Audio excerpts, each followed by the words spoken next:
Hey everyone, I'm back in the car and you get both of us on the screen together. But we have been talking the last few days about kind of our no contact or low contact situation with my wife's family. And we're wanting to just kind of share a few things that have been, weighing on our heart as we've done that. And I think it'd be good to have both of our perspectives. And it is different. I mean, this is Ashley's family of origin. And while this is not my blood family, I have been very close to this family for 18 years of my life. So, and this family is very involved in each other's lives. So this isn't like a passive type relationship. But one thing that we kind of both woke up this morning and was weighing on our hearts was just to really be open and honest about the fact that even though it's super validating and healing to share our experiences, and thank you to so many of you that have commented and engaged with us and shown compassion, for what we've gone through. I we just be remiss to not also identify that the other people that are a part of this story are humans, and we love and care about them too.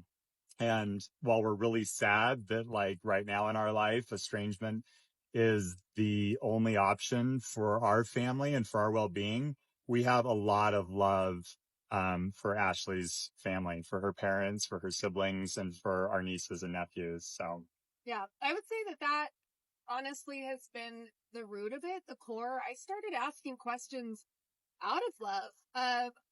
There's been a lot of suffering in this family and of the same type of nature. And how do we heal this for everybody who has experienced it, of course, but then the next generation coming up that I feel is bound to repeat the problems because they're not being addressed. And um, that saying those kinds of things are like speaking a foreign language to them. They don't understand. They don't believe it that the patterns will repeat. They just think that you can say things like, well, don't marry a liar, and then your kid won't marry a liar. you know? And I'm like, it doesn't really work like that. Like, there's more action involved in needing to address problems um, rather than just sweeping things under the rug. So it's hard because the way they handle it and what makes sense to them and the way I want to handle it and what makes sense to me are just really, really different. And we didn't want our kids to be in an environment where so much bad behavior was being overlooked and we take the just love and then normalize the bad behavior.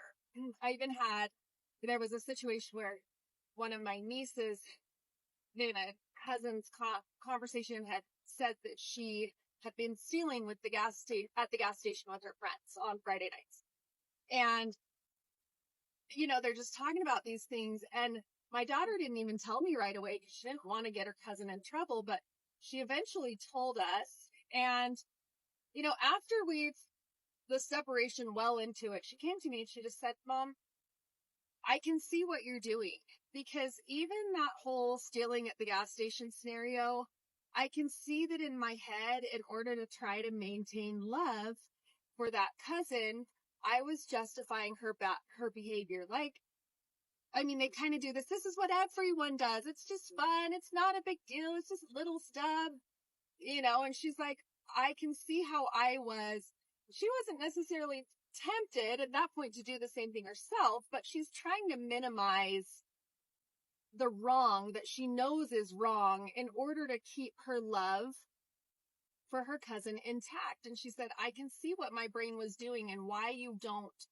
want those types of behaviors to be normalized. And it's like, that is just scratching the surface of the problems and the normalizing of. well, and when Ashley brought it to the family and to her mom in particular, at first her mom, acknowledged that it was wrong, but then came back and said, well, you know, your daughter is just a tattletale. And all of a All the sudden, girls just feel like she's a you tattletale. know, and so then all of a sudden, even the mom, the matriarch of the family, is defending the poor behavior for the sake of peace in the family. And it's like, wow, not even the allegedly oldest and wisest in the family can lead out on helping call out wrong and poor behavior. We continue to brush things under the rug. We minimize the problems. And it was just, that was one small isolated incident, but yeah, you can see that that compounded over and over and over again